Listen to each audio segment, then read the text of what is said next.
Hello, welcome to Hooked by Happenstance Makes Monday, episode 4, Fervent. Fervent. Why did I pick that for today's title? Well, according to dictionary.com, fervent means having or showing great warmth or intensity of spirit, feeling enthusiasm, etc. Ardent. The second definition is hot, burning, and glowing. And fervent explains my efforts this week.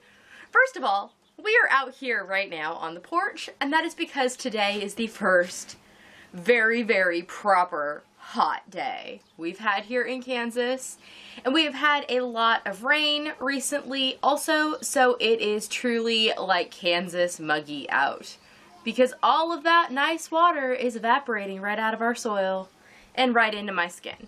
So I am out here though because it is nicer sitting here talking to you than where I have usually been sat, and my cats are spread out all over that room trying to be as cool as they can, and I did not want to deal with them. So here I am. Secondly, fervent. My efforts this week were fervent to finish a few of these projects. I tried to stick with things somewhat monogamously till I got them done, which is not the most common way that I complete things, but it does get things completed rather than many things started and just have them sitting around. And thirdly, we had some illness and stuff go through the family this week, and I had sick kids with fevers, and fervent, well, fevered, you know. So, fervent it is, and that is your rundown on my enamored by etymology about the word fervent. So, what did I get off my hook with all of my fervent efforts? I think I only got 3 things completed this week, but I am very happy with all of them. The first thing I completed was pocket number 2 for the We Hook Wednesday. If you'd like to take part in We Hook Wednesday, you can find the playlist up above me. There's a card. There will also be a link in the end screen to the playlist for all the patterns during We Hook Wednesday. We are hooking together every week between now and Thanksgiving in America to make ourselves a countdown calendar, which will ultimately have somewhere between 25 and 31 pockets depending on which you choose. The individual pockets can also just be used as pouches for various gift items or organizational needs, or they can all be strung together to make a giant calendar. That is an incredibly loud bird. Wow, nature, huh? Enjoy it. It's the ambiance today. So this is pocket number 2. Has this V-stitch pattern on the lid. Every pocket is a completely different size and stitch pattern than the others. And you can check out #WeHookWednesday on Instagram, where you can also post your finished pockets. The written patterns are available on my blog. Also, pocket number 2 was completed out of Red Heart Super Saver in the color Soft Navy using an eye hook. Second thing that came off my hook this week is this flower brooch, which I wore on Saturday night to my daughter's dance recital. I made it using the Flowers and Butterflies pattern by Terry L. Cruz Designs. This is the medium-sized flower. There's also a small and a large included. It is a free pattern found on Ravelry. The same pattern also includes patterns for some butterflies and some leaves. So basically all of the springtime embellishments one would really need. And I just put a button in the center that I had previously bought at Joann's. This is a wooden button. And I put a pin on the back. The pin that I used actually came from a button maker. My mom had given me a bunch of them, and so I've just been using them to make brooches and things because they are what I have on hand. And I'm trying to use up stash and things that I have on hand as much as possible rather than buying, new and extra things. I believe that this yarn, it did not have its ball band on it. I know it's Red Heart Super Saver. I want to say it's the color Rouge, but I am not for certain of that. And I used a size 7 hook, which is not as common in the US, but it is 4.5 millimeters. And I made this for my Speedy Stitches, which the video went up on Saturday. If you haven't seen it yet, there's a card up here. There will also be a link on the end screen to all of the Speedy Stitches I have done so far. I just set this down on the pouch, and I kind of liked it, and I realized that you could take your brooch and slide the pin onto the front of your completed pocket, and you'd have a pretty little, like, purse. That was an accident, but a super cute accident. Might have to make some of these. Anyways, on to the project that I worked most fervently on this week, was completing my Lodge sweater by Rebecca Velasquez. Now, the sweater does not have the ends completely woven. Most of them are, and they are not clipped yet, but I'm going to finish this while I am uploading the podcast today, so I am calling it off my hook. This, like I said, is the Lodge sweater. It is a paid pattern from Annie's. I made it out of Deborah Norville Everyday Soft Worsted in the color Parfait, and I used an H hook. I was going to wear it for you today, but no, too hot. But it has this, like, cowl neck, and there's a granny square kind of detail. And then, I actually did make a modification. I didn't feel like it was long enough at the bottom of the 2 granny squares, so I added, I just rehooked onto the bottom of the sweater, and continued in the pattern, just in the round, around the entire thing, after I'd put all the parts together, till it got to a length I was happy with, and then I went ahead and added the bottom ribbing, which I am very happy with, and I like the way it looks. And like I said, y'all will see it on me on a day that's not quite so warm. So the Lodge sweater is done. And because I finished that, it meant that we got to put something new on the hook, but that's coming. I have all my on my hook things in one bag right now, so we're just going to go through them in the order they pop out. This is not necessarily the order in which they were worked on.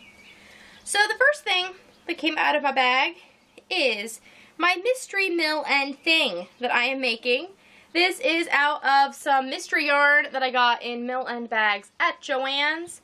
I had thought it was going to be like Red Heart Shimmer or something like that, and when I started to unball the yarn, I found that it was actually a thin 3-ply yarn, like so, with some sequins sprinkled throughout.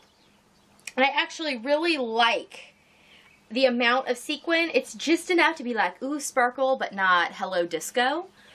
So I made it so it's big enough to go around my person.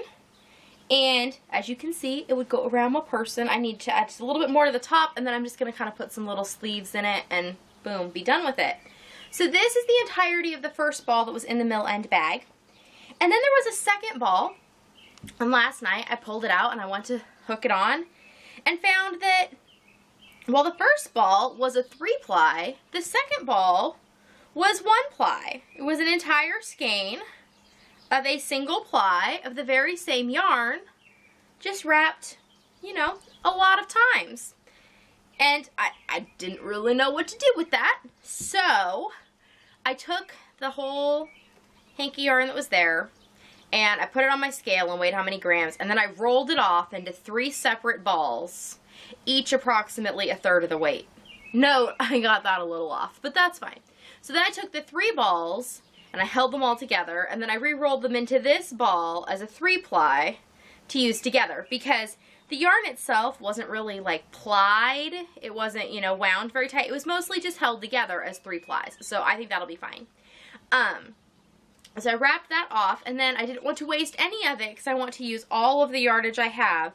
So then I took the remainder of the 2 balls, and first I took one of them and I folded it in half, so it was then a 2-ply.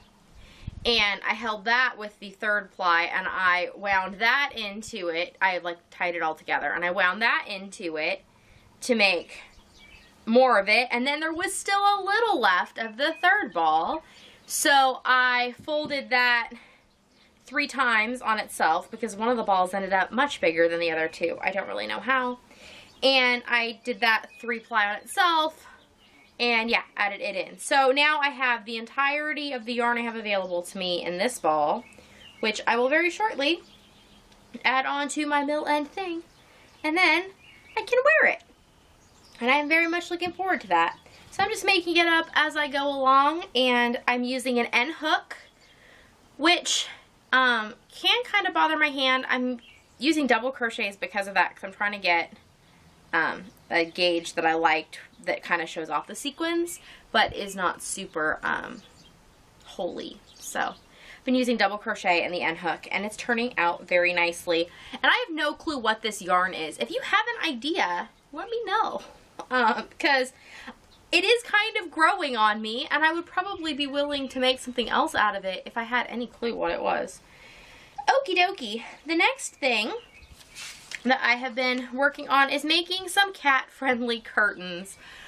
The room where I usually film has a couple windows in it, which let weird amounts of sunlight in. That room is used primarily for storage of things, so it's not great to have a lot of sunlight in there, you know, because you don't want the sun baking stuff. The windows are on the south and west side of my house, so they do get a decent amount of fairly intense sun through them. And yeah, so I need to put some curtains up. But I've always had the problem with window coverings in that room, especially now that my cats have just decided that the guest room is their room, that there isn't a good way to put something in the window without them destroying the bottom of it. Because what they ultimately want to do is lie in the bottom of the window and bask in the sun. And I don't blame them. Everyone likes a good sunbeam from time to time. The plan is that I have some upholstery fabric that I got at Walmart, I think, a while ago. It's Waverly fabric. And I'm going to actually just make 2 curtains for that room. I'm going to take the fabric that I have and fold the yardage in half and cut it so it's 2 pieces.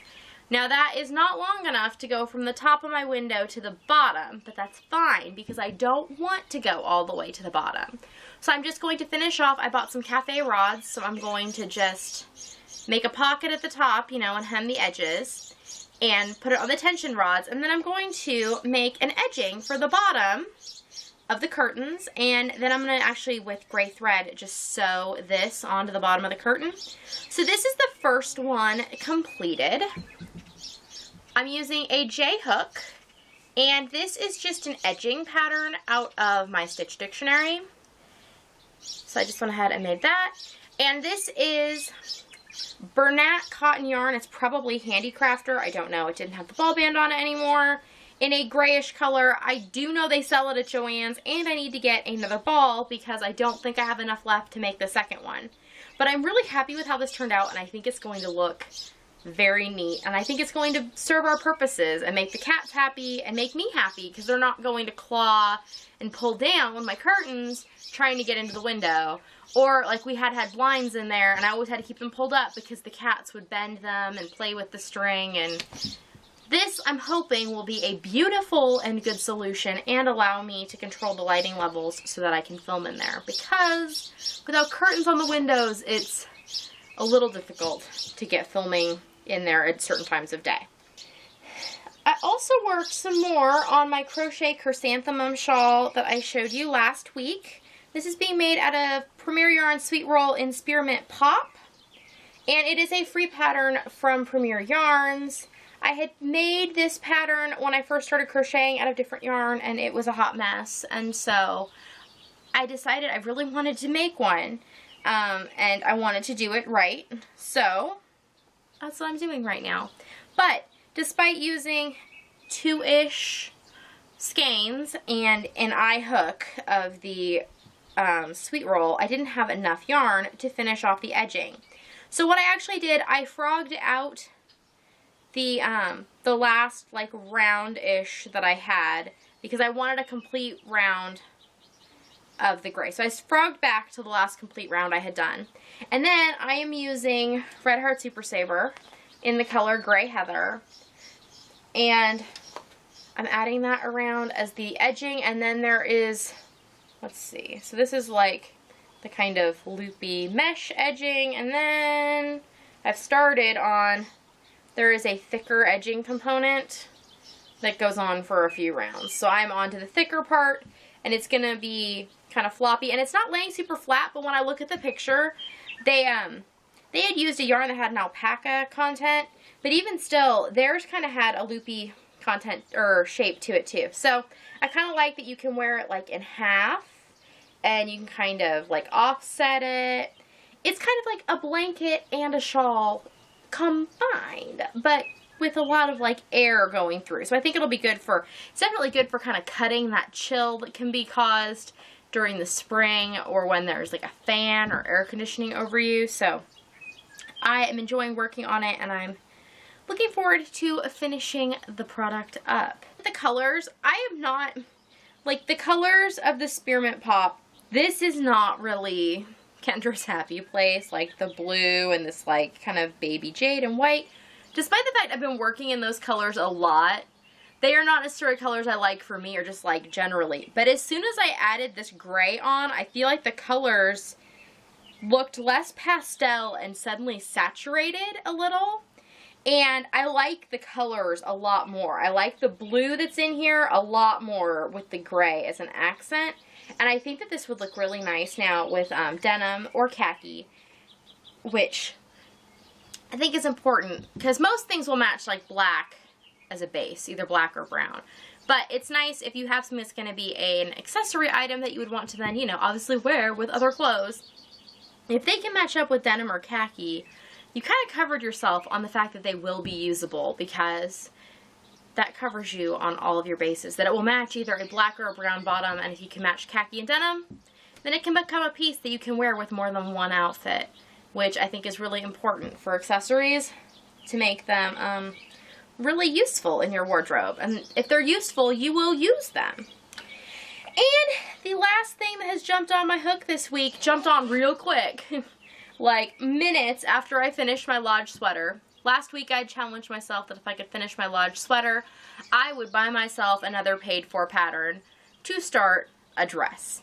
And that is exactly what I did. Like the minute after I finished, I went on to Ravelry and I bought myself, this isn't a very good copy of the picture, but the Havana shirt dress by Crystallized Design. It's a paid-for pattern available on Ravelry.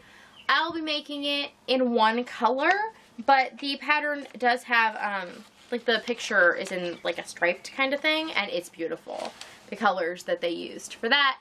But I wanted to use up this yarn in particular. I also like this pattern, and we'll see how it all turns out, because I like the way that this pattern was written, because it told you the repeats to make either a short length, so like a shirt that I wear with like a skirt or something, a longer tunic length, a knee length, an ankle or a calf length, and then a ankle length dress. So it really gives me options.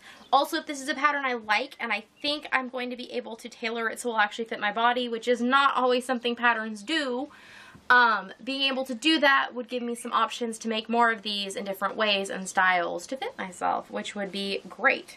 So I am using this yarn. It's more mill end yarn that I got from Joann's. It's in like this kind of mauve pink and kind of white, like mottled color. And it's got a really tight ply to it. And I have no clue what this is either, but I really like it. And I've started on the bodice. As you can see, the pattern begins with your straps. Those are done. And now, working my way around the top. This uses a stitch called herringbone half double crochet, which I have encountered before, but I have not used a lot, and it is an incredibly tedious stitch. It makes a beautiful, as you can see, it makes a beautiful fabric. It basically kind of tilts your half double crochets, but it is not one of those stitches that just flies off the hook. It involves some twisting and a little bit of finagling almost with each stitch, but a beautiful result. And if it will make a bodice that fits right and is not like super easy to see through, then it's worth the effort. So I am working on that Havana shirt dress, and I'm using an H-hook for that. I don't know if I mentioned that. And finally, I just wanted to touch on some happenstance circumstance and give you a little idea of what's going on this week here on the channel. There was an Etsy shop update which went live last night. It featured dolls of many sorts and some monkeys. You can go check that out on my Etsy shop, hookedbyhappenstance.etsy.com. Also, coming up this week on Wednesday, we will be working on pocket number 3 for We Hook Wednesday. And on Saturday, Speedy Stitches will come out with a utensil pocket to hang on your wall in your kitchen in the color yellow. And that's going to be a pattern of my own design to fit my own kitchen. So, And then on Sunday, there will be another Etsy shop preview. I am not exactly sure what's going up this week. I am hopeful that there will be more project bags, but it might be a very busy week around here, and so I don't know how much sewing is going to get done. So it might be some crocheted items getting added. We'll see. And then Monday, you can join me again for another episode of Hooked by Happenstance Makes Monday. I don't know what will make Monday. We'll just have to see what the week brings. If you have enjoyed what you saw today, please give it a thumbs up. That way I know that you're out there and you like what's going on. And if you would not mind sharing this video with a friend, the way that the YouTube algorithm works, the likes and shares help immensely with moving you up into search so that people can find you. And the more people that can find me, the more I am able to keep making this content. Also, if you would like to catch every one of the Hooked by Happenstance videos, please hit subscribe down below. On the screen, there is a link to the We Hook Wednesday playlist, as well as the playlist for the Speedy Stitches, and a link to my Etsy shop if you would like to keep supporting me so I can make fun, crafty crochet content. And I will see you all next week. Bye!